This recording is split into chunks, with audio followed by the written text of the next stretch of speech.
Hello everyone, NCERT की हमारी series में आज हम बात करेंगे क्लास 6 हिस्ट्री चैप्टर 8 जिसका कि नाम है खुशहाल गांव और समृद्ध शहर। क्या नाम है? खुशहाल गांव और समृद्ध शहर। पिछली वीडियो में हमने बात करी थी चैप्टर 7 के बारे में। उसमें हमने देखा था सम्राट अशोक के बारे में। वो एक अनोखे सम्राट क्यों थे, उन्होंने कौन से युद्ध का त्याग किया। हमने कलिंग युद्ध के बारे में देखा, हमने उनके धम्म के बारे में देखा, उनकी धम्म नीति देखी, हमने राज्यों के बारे में देखा, साम्राज्यों के बारे में देखा। तो वो सभी चीज़ें हमने उस चैप्टर में देखी थी। आज का हमारा चैप्टर है खुशहाल गांव और समृद्ध शहर। चैप्टर के नाम से हमें ऐसे लग सकता है कि उस चैप्टर में तो हमने सम्राट अशोक के बारे में देखा, एक राजा के बारे में देखा। इसमें तो सिर्फ गांव है, समृद्ध शहर है, शायद ये इंपॉर्टेंट ना हो, लेकिन ऐसा नहीं है। बहुत सारी ऐसी चीज़ें हैं जो इस चैप्टर में इम्पॉर्टेंट हैं। जैसे कुछ तमिल नाम हमें मिले थे, उनके बारे में, और हमारी कृषि में क्या परिवर्तन आए, वो सभी चीज़ें, लोहे के औजार, लोहे का प्रयोग, और कुछ हमें ऐसे बर्तन मिले, कहाँ कहाँ से मिले, वे हमें इन नगरों के बारे में क्या जानकारी देते हैं। ये सभी चीज़ें इस चैप्टर में है, तो ये भी हमारा चैप्टर इम्पॉर्टेंट है। तो शुरुआत करते हैं चैप्टर की। तो बुक में चैप्टर की शुरुआत इस तरीके से होती है कि एक प्रभाकर नामक बालक होता है जो गुजर रहा होता है रास्ते से, तो उसे एक लोहार की दुकान दिखाई देती है। वहाँ पर कुछ चीज़ें रखी हुई होती है, जैसे बनी हुई कुल्हाड़ी इस तरीके से, और एक पास में ही एक भट्टी जल रही होती है, जैसे लोहे के औजार बन रहे होते हैं, और दो व्यक्ति गर्म लोहे को पीट रहे होते हैं। इस तरीके से शुरुआत हुई है कहानी की। तो ऐसा नहीं है कि मतलब ये नहीं बताया गया है कि उस बालक ने क्या सोचा है, लेकिन ये कहानी इसलिए दी गई है कि चैप्टर की शुरुआत की जा सके कि अगर वो बच्चा देख रहा है तो वो क्या सोच रहा होगा कि लोहे का प्रयोग कब से यहाँ स्टार्ट हुआ, ये लोहा कब से यहाँ आया, कैसे इसके औजार बनाने लगे। ऐसा माइंड में क्वेश्चन डालने के लिए शुरुआत की गई है इस तरीके से। तो हम पहला टॉपिक, हमारे पॉइंट ये रहेगा कि लोहे के औजार और एग्रीकल्चर, लोहे के औजार और खेती। तो हम देखेंगे कि हमारे यहाँ लोहे का प्रयोग सर्वप्रथम कब हुआ, लोहे के औजार और खेती। तो जो हमारा उपमहाद्वीप है वहां पर लोहे का प्रयोग आज से 3000 वर्ष पूर्व हुआ। तो हुई ना इंपॉर्टेंट बात, लोहे का प्रयोग लगभग 3000 वर्ष पूर्व हुआ। यहाँ पर लोहे का प्रयोग तो 3000 वर्ष पूर्व हुआ, लेकिन इस लोहे से व्यक्तियों ने औजार बनाना कब स्टार्ट किया? तो आज से तकरीबन 2500 वर्ष पूर्व लोगों ने औजार बनाना स्टार्ट कर दिया। हमने पिछले चैप्टर्स में देखा कि जो हमारा आदि मानव था वो जो लोहे की चीज अपने लिए फूड प्राप्त करने के लिए, पेड़ों की छाल को गुरचने के लिए, यदि उसके ऊपर कोई अटैक कर दे, पशु या फिर कोई, तो उनसे बचने के लिए उसने लोहे के हथियार पहले पत्थर के बनाए, फिर ऐसे हथियार बनाना जैसे कुदाली, कुल्हाड़ी, फरसा, इस तरीके के हथियार शिकारों से वो जो जानवरों से बचने के लिए, या फिर कुछ चीज़ें काटने के लिए, फसल को काटने के लिए, इस तरीके से उसने चीज़ें बनाना स्टार्ट कर दिया। तो लोहे का प्रयोग हम देखेंगे, लोहे का प्रयोग, लोहे के औजार लिखेंगे, औजार निर्माण लिखेंगे हम। ये कब स्टार्ट हुआ? आज से 2500 वर्ष पूर्व इस तरीके के औजार बनना स्टार्ट हुए। तो हमें किस किस तरीके से औजार मिले, उससे हमें पता चलता है कि हाँ उस टाइम लोगों ने औजार बनाना शुरू कर दिया था। तो कुछ औजारों के चित्र हमारे बुक में दिए गए, वो हम देखेंगे। जाने पहचाने से औजार है, कुछ हम हमारे घर में डेली यूज में भी लेते हैं, वो हम देख लेते हैं। जैसे चित्र का नाम लिखती हूँ मैं, खुशहाल गांव और समृद्ध शहर।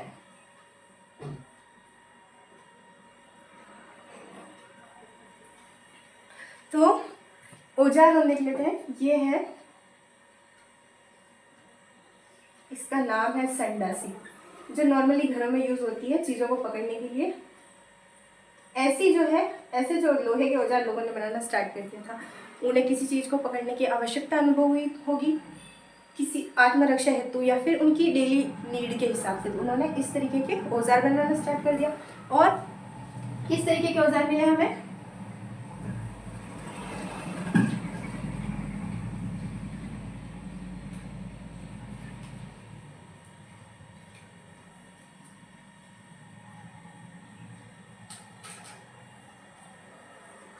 इस तरीके का औजार।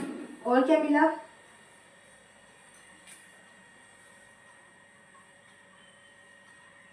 इस तरीके के हमें औजार मिले।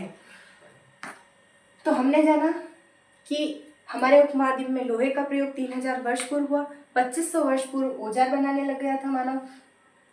अब हम देखेंगे कि यहाँ तक आते आते हमारी कृषि में परिवर्तन होने लगे। पहले हमने देखा कि पहले तो मानव ऐसे ही जंगली फूड खा रहा था, फिर उसने फसल उगाना स्टार्ट किया, एक स्थान पर रहना स्टार्ट किया। अब जो बीज से फसल उगा रहा था, तो कई बार फसल उगे, कहीं नहीं उगे बीज से, तो उसने क्या किया, तैयार पौधे लगाना स्टार्ट कर दिया बीज के स्थान पर। तो हम देखेंगे कृषि में आए परिवर्तन। कृषि में परिवर्तन, कृषि में क्या परिवर्तन आया? बीज के स्थान पर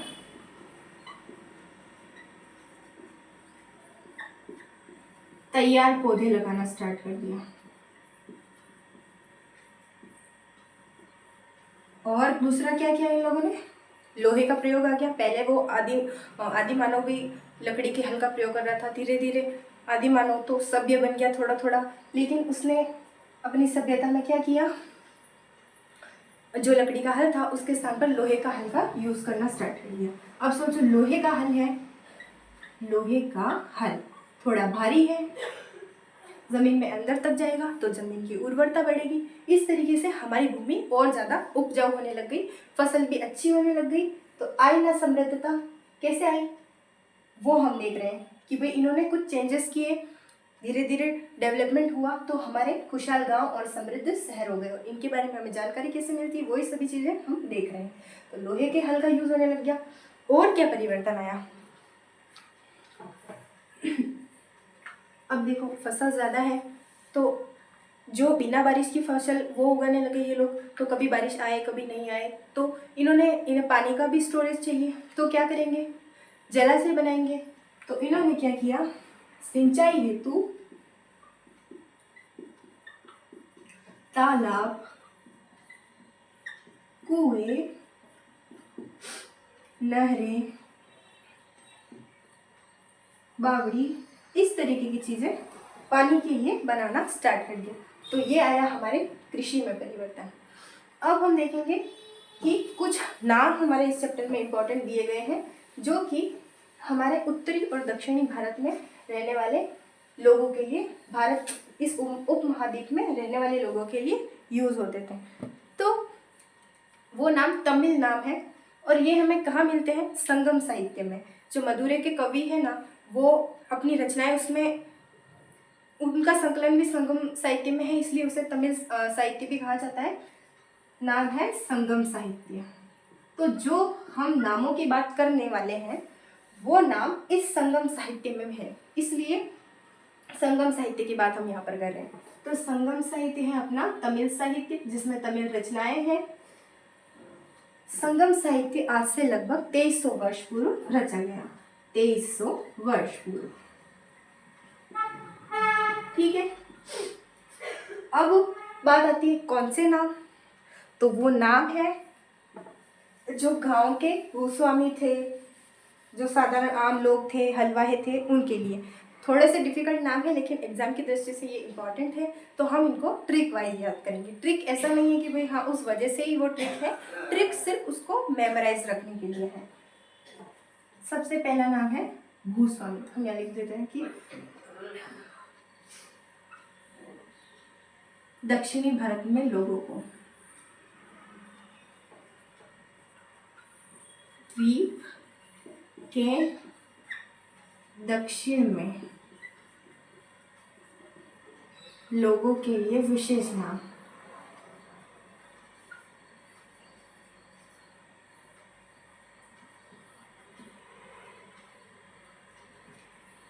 तो सबसे पहले है भूस्वामी। अब देखो इसका है ना, इसको बोलते हैं वेल्लला। अब इसको याद कैसे रखेंगे? भूस्वामी है, भूमि के स्वामी है ना, वेल्ले तो नहीं है, फिर भी इनको वेल्ला बोला जा रहा है। ये तमिल नाम है। वेल्लला का अर्थ भूमि का स्वामी ही होता है उनकी लैंग्वेज में। ये ऐसे नहीं कि वेल्ले इसलिए बोल रहे हैं, लेकिन हम ट्रिक से इसको याद रखने के लिए ऐसे बोलेंगे कि भूस्वामी यानी भूमि के स्वामी है, बिल्कुल वेल्ले तो नहीं है, फिर भी बेचारा को वेल्लला बोल रहे हैं, वेल्ला बोल रहे हैं, तो वेल्लला। ये हमारी सिर्फ ट्रिक है इसको याद रखने के लिए। तो भूस्वामी को वेल्लला बोलते थे। और जो हल वाहे थे, हल वाहे, अब हल वाहे को बोलते थे ऊणवार, ऊणवार। इसको कैसे याद रखेंगे? हल वाहे जो हल चलाने वाले, जो व्यक्ति हल चलाएगा वो उसमें थोड़ी देर बाद बीजों को भी नहीं, जो हल चलाता है वो बीज तो वहाँ पर बोएगा, लेकिन वो हल क्यों चला रहा है? क्योंकि भूमि की उर्वरता बढ़े। अगर हल चलाने के बाद उसमें बीज डालेंगे तो भूमि की उर्वरता बढ़ेगी और अपना फसल भी अच्छी होगी। तो उर्वरता बढ़ाने के लिए हल चला रहा है, तो उससे हम याद रखेंगे वो ऊणवार कहलाएगा। ऊणवार जो कि तमिल में नाम है जिसका शाब्दिक अर्थ हलवाई होता है उनकी लैंग्वेज में, लेकिन सिर्फ ट्रिक हम याद रखेंगे कि उर्वर बनाने के लिए हलवा है तो ऊणवार कहेंगे। ये हमारी ट्रिक है इसे मेमोराइज रखने के लिए।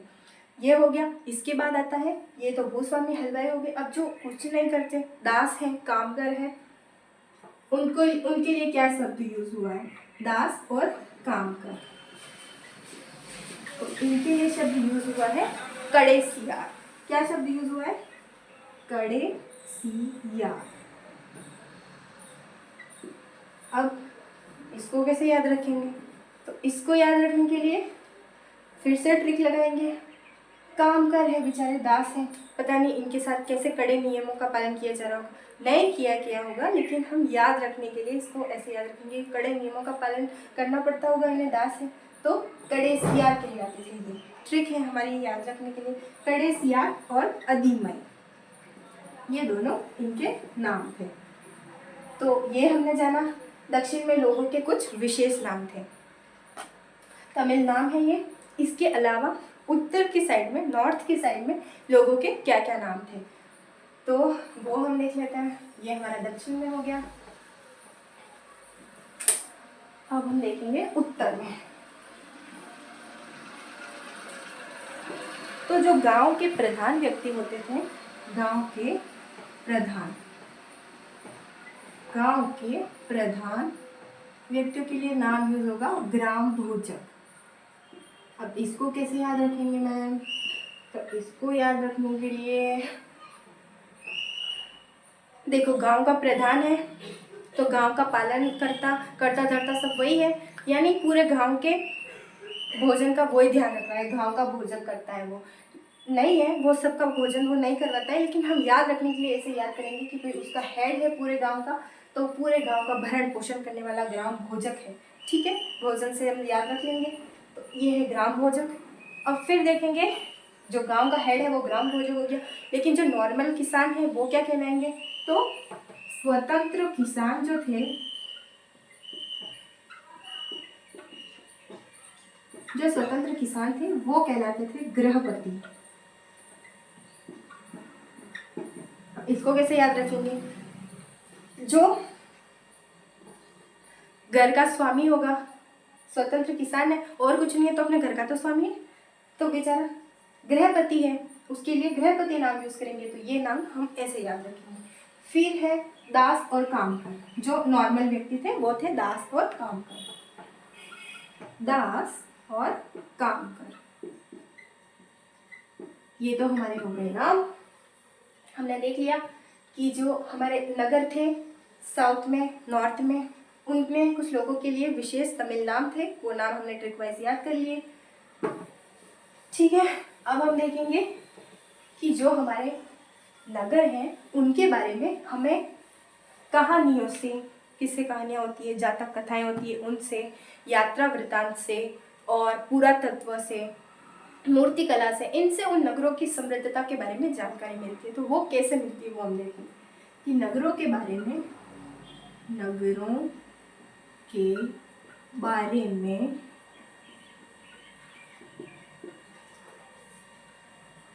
यात्रा विवरण से और पुरातत्व से और कहानियों से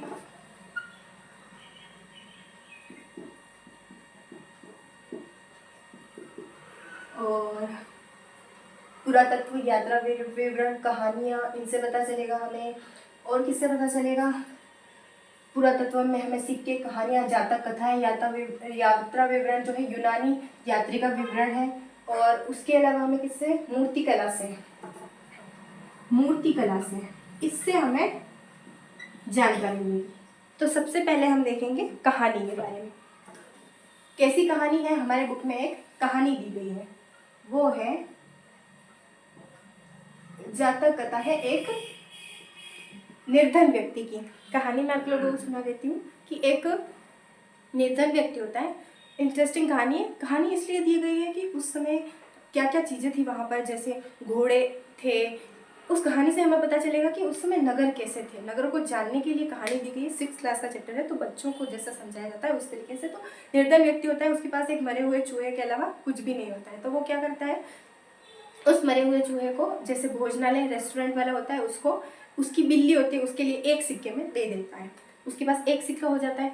अब एक सिक्का हो गया, उसके बाद क्या होता है, राजा का जो बगीचा होता है वो पत्तों और टहनियों से भर जाता है।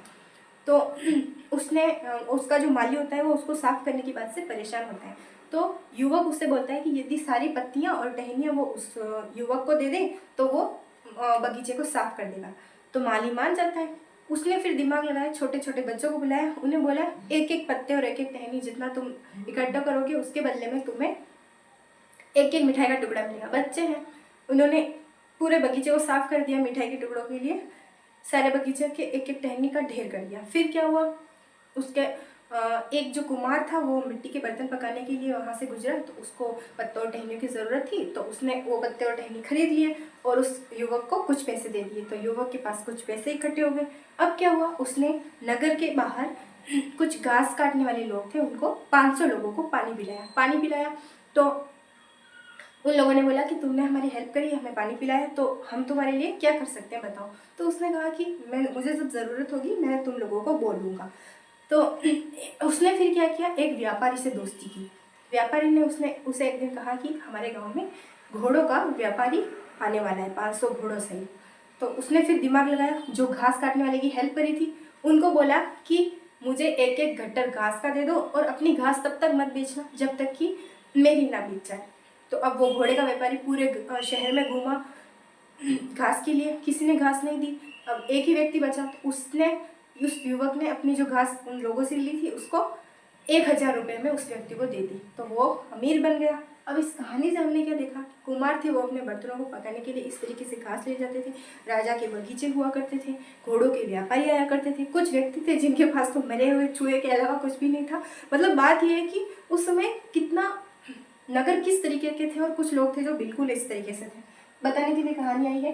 तो ये एक माध्यम था जिससे हमने नगरों के बारे में जाना।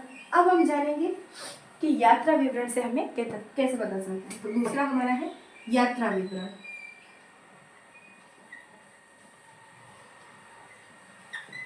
तो एक यूनानी यात्री का यात्रा विवरण है। यूनानी यात्री, उसने क्या विवरण दिया कि जो हमारा गुजरात का भरूच जिला है उसका पूरा प्राचीन नाम था बेरी गाजा। क्या नाम था? बेरी गाजा, जो कि भरूच गुजरात का प्राचीन नाम है। ये पहले था एक पत्तन जहाँ पर जहाज आते थे, और मतलब ये ऐसी जगह थी जहाँ पर कुछ विशेष व्यक्ति या फिर जिन्हें पता हो वो ही यहाँ पर जा सकते थे, इस तरीके कुछ था। यहाँ पर क्या होता था कि बाहर से चीज़ें आयात निर्यात होती थी भारत में। तो यहाँ से भारत में क्या आयात होता था वो हम देखेंगे कि यहाँ पर सोना, चांदी, टिन और मूंगा और पुखराज रत्न होता है एक, और यहाँ पर आयात होते थे सोना, चांदी, टिन, मूंगा, पुखराज और ये सभी चीज़ें वहाँ से आयात होती थी। कुछ चीज़ें थी जो हमारे यहाँ से निर्यात होती थी। इनके अलावा भी एक दो चीज़ें हैं, वो है कपड़े और एक तो है कपड़े। ये सभी चीज़ें वहाँ से हमारे यहाँ आती थी। इसके अलावा जो है सिक्के भी वहाँ से हमारे यहाँ आते थे। इसके बारे में हमें इस यूनानी यात्री ने विवरण दिया, उससे पता चला कि ये सभी चीज़ें हमारे यहाँ आती थी। अब बात आती है मूंगा क्या है। तो ये एक रत्न होता है जो रेड कलर का होता है। लोग अपनी अंगूठी में ऐसा सोचते हैं कि उनकी जैसी राशि होगी उस हिसाब से पहनते होंगे। इस तरीके से ये एक रत्न होता है, वही हम देखेंगे। पुखराज भी एक येलो कलर का रत्न होता है। गूगल पर सर्च करके देखना, येलो कलर का रत्न होता है जिसे लोग अंगूठी या फिर उसमें पहनते हैं। और ये सभी सोना, चांदी, टिन, सिक्के ये यहाँ आयात होते थे। और निर्यात क्या होता था, हमारे भारत में जो चीज़ें थी अनमोल वो यहाँ से निर्यात होती थी, वो हम देखेंगे निर्यात।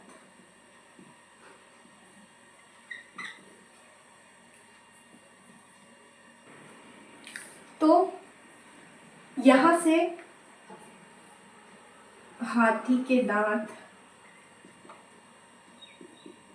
और हमारे हिमालय की जड़ी बूटियाँ, हिमालय की जड़ी बूटियाँ और रेशम, इत्र, ये सभी चीज़ें हमारे यहाँ से निर्यात होती थी। तो हमने देखा कि आयात निर्यात का एक ये पत्तन था। इसके बारे में यूनानी यात्री के विवरण से हमें पता चलता है। कुछ जो राजा थे यहाँ पर आते थे, वो अपने साथ अच्छे घोड़े और जो भी विशेष वस्तुएं थी वो भी लाया करते थे, वो सब हमने देखा। अब हम देखेंगे, ये तो हमें पता चला यात्रा विवरण से। अब पुरातत्व से क्या पता चलता, कहानियों से देखा, यात्रा विवरण से देखा, अब हम देखेंगे पुरातत्व से।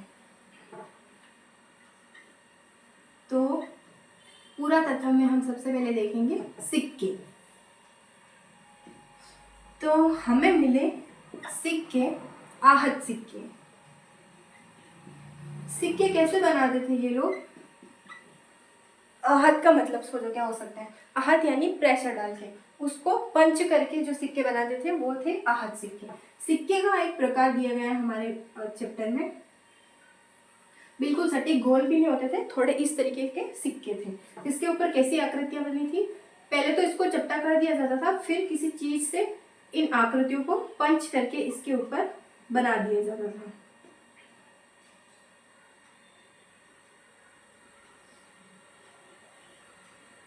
इस तरीके की आकृतियां।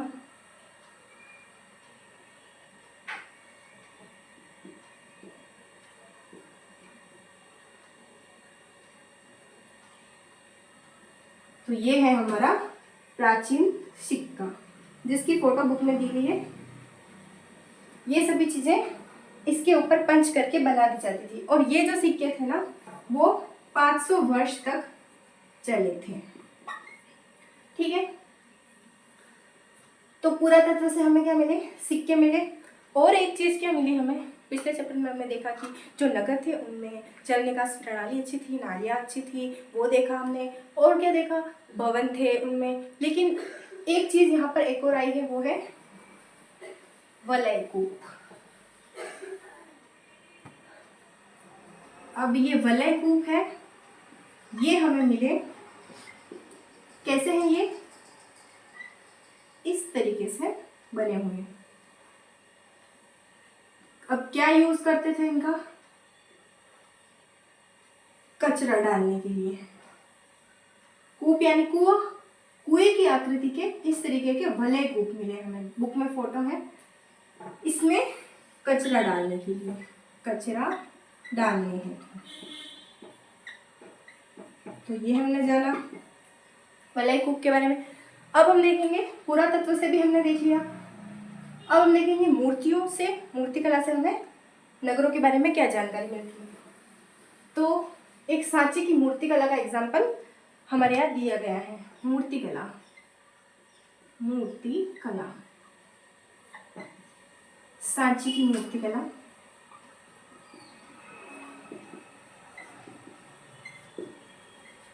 बुक में फोटो दिया गया है सांची की मूर्तिकला का, जिसमें वहाँ जैसा नगर में जीवन था ना उसके बारे में बताया गया है। जैसे कुछ लोग खड़े हैं उसमें, आप फोटो देखेंगे बुक में पता चल जाएगा सांची की मूर्तिकला। और भी सर्च करके गूगल पे देखना कि सांची की मूर्तिकलाएं कैसी है चित्र, तो ज़्यादा अच्छे से समझ में आएगा। तो सांची की मूर्तिकला का एग्जाम्पल दिया गया है नगरों के बारे में, बुक में फोटो है। इस तरीके से उस पर कुछ लोग इस तरीके से बने हुए हैं, उतना बना भी नहीं सकते, उसमें बहुत सारी छोटी छोटी चीज़ें बनी हुई हैं। तो ये हमने देखा नगरों के बारे में, कहानियों से, मूर्तिकला से, पुरातत्व से, ये सभी चीज़ें हमने देखी। अब हम देखेंगे कुछ ऐसी चीज़ें मिली। पहले हम देखेंगे शिल्प और शिल्पकार के बारे में। शिल्प और शिल्पकार के बारे में तो कुछ ऐसे पात्र हमें मिले जो उत्तर के जो लोग थे वो ऐसे उत्तरी काले चमकीले पात्र बनाते थे। अब पहले लिख देती हूँ मैं यहाँ, उत्तरी काले चमकीले पात्र। अब काले भी हैं और चमकीले भी हैं, क्यों? क्योंकि ये लोग इन जो बर्तन थे इसको ज़्यादा देर तक आग में पकाते थे। चमकीले होने का कारण ज़्यादा मात्रा में आग में पकाने के कारण, पकाने के कारण। उत्तरी क्यों बोला? क्योंकि अधिकांशतः उत्तर के लोग इन्हें बनाते थे, ऐसा हमारे बुक में दिया गया है। और ये जो बर्तन थे वो कैसे थे वो मैं बना देती हूँ, बुक में नहीं बताया गया, फिर भी इस तरीके से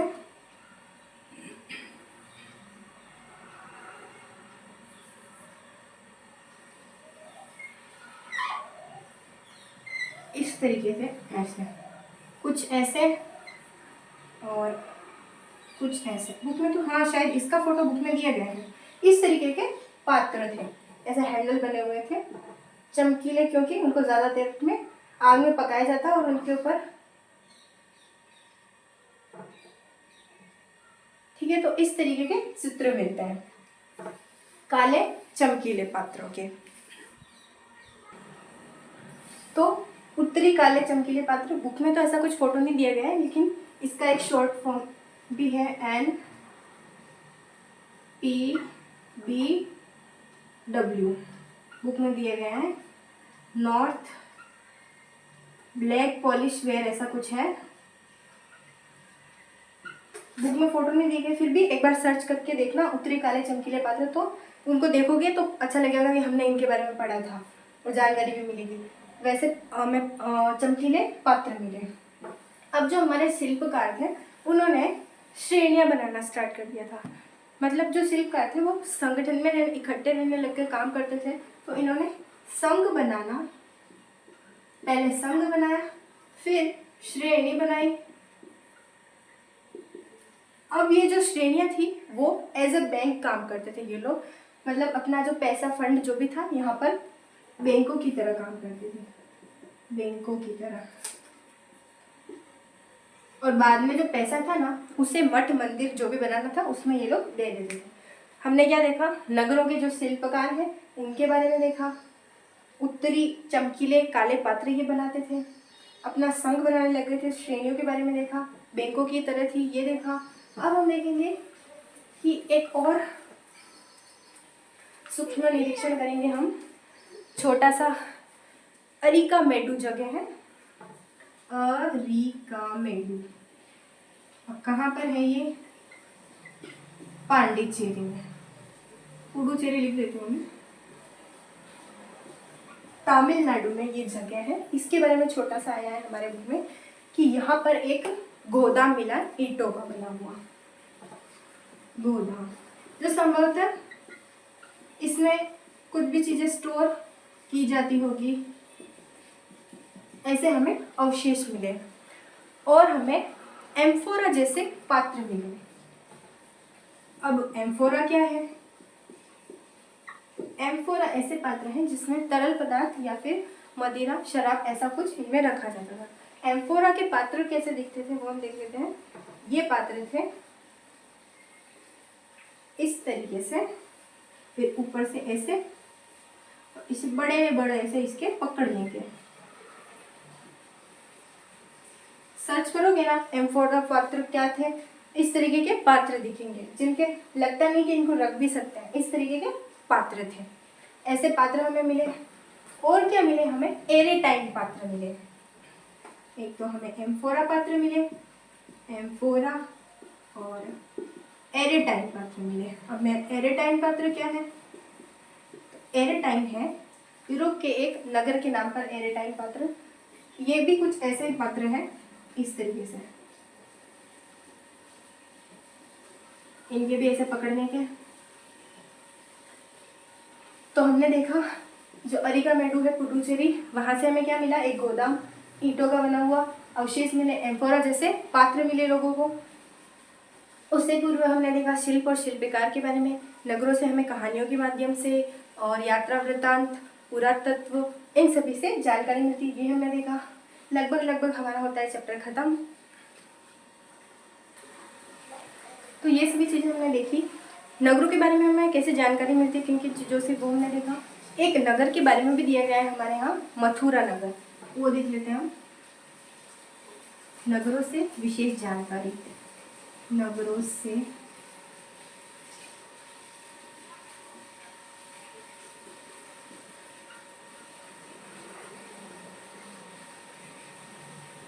मथुरा। अब मथुरा कहाँ है? मथुरा है हमारा यूपी में। मथुरा एक विशेष नगर था, विशेष नगर बताया गया है क्योंकि उस समय इम्पोर्टेंट था। तो वो क्यों था उसके रीज़न दिए गए। हम इसको हम ऐसे देख सकते हैं कि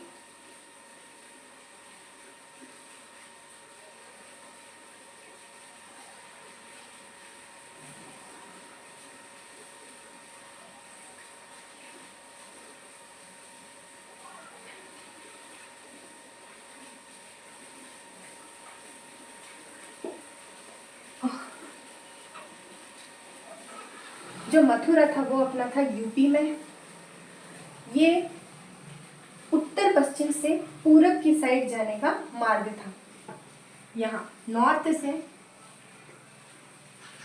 उत्तर पश्चिम से पूरब की ओर जाने का मार्ग था और उत्तर से दक्षिण की ओर जाने का मार्ग था। तो ये एक इम्पोर्टेंट नगर था जहाँ पर आना जाना रहता है, वो एक इम्पोर्टेंट शहर होता है। और दूसरा रीज़न क्या था, एक रीज़न मैं लिख देती हूँ, उत्तर पश्चिम से पूरब की ओर जाने का मार्ग।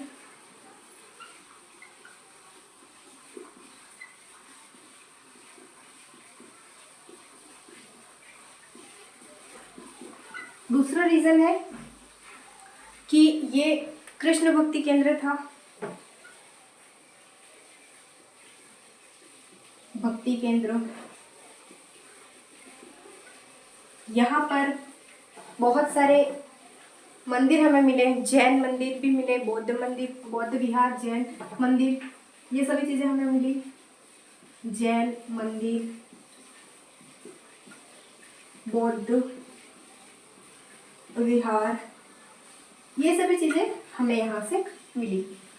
और मथुरा के बारे में क्या चीज़ें मिली हमें कि यहाँ पर लोग बहुतायत में आते थे कृष्ण भक्ति हेतु। और दूसरी चीज़ ये है कि जो मथुरा है ना, वो पहले कुषाणों की दूसरी राजधानी था। मथुरा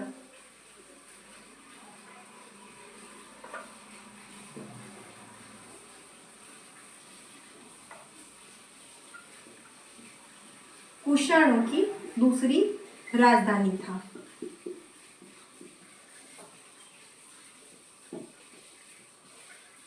और विशेष चीज हमें क्या मिली, यहां से प्रस्तर अभिलेख मिले,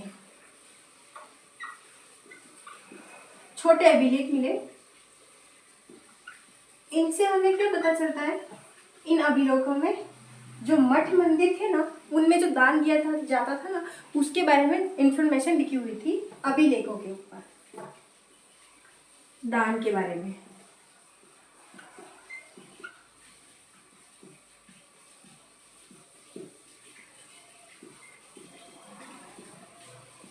ठीक है, ये हो गया। एक और चीज़ क्या देखी हमने, कृष्ण भक्ति केंद्र था, उत्तर पश्चिम से पूर्व की ओर जाने का मार्ग और उत्तर से दक्षिण की ओर जाने का मार्ग था। तो ये थे हमारे मथुरा के विशेष होने के कारण। अब कुछ चीज़ें हमें यहाँ पर ऐसी मिली जो रोम की थी, रोम के कल्चर की थी, लेकिन वैसे बर्तन वैसी चीज़ें लोग यहाँ पे भी बनाते थे। रोम में बनने वाली चीज़ें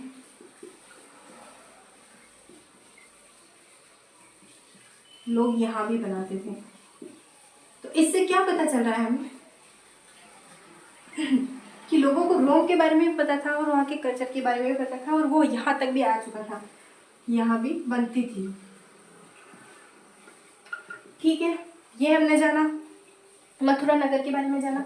अब एक शहर का चित्र हमारे बुक में दिया गया है, वो है रोम के एक शहर का चित्र। इस तरीके से उसमें घर बने हुए हैं, ऐसे झोपड़ी टाइप इस तरीके से दिख रहे हैं, उसमें झरोखे, बुक में फोटो दिया है।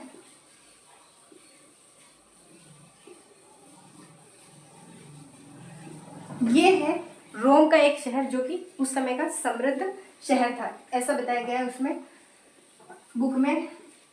और ये बताया गया है कि रोम में बहुत सारे शक्तिशाली राजा थे, उसमें से ही एक शासक था ऑगस्टक। क्या है? ऑगस्टक। अब ये शासक कहता है कि रोम ईंटों का शहर था। इससे पता चलता है कि रोम, इसने क्या कहा कि रोम ईंटों का शहर था, जिसे मैंने संगमरमर का बनाया।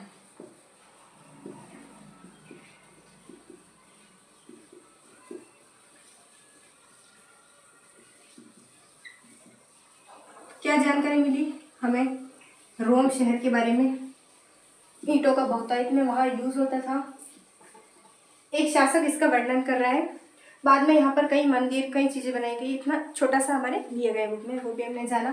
तो इस चैप्टर में हमने क्या क्या जाना कि समृद्ध शहरों के बारे में हमें जानकारी कैसे मिलती है, तमिल नाम हमने जाने, शिल्प और शिल्पकार के बारे में, एक हमारे मथुरा नगर जो कि समृद्ध कैसे था, ये सभी चीज़ें देखी हमने। तो हमारा चैप्टर हुआ खत्म। मिलते हैं नेक्स्ट वीडियो में, तब तक के लिए धन्यवाद। If you like the video please press the like button. Bye bye, take care.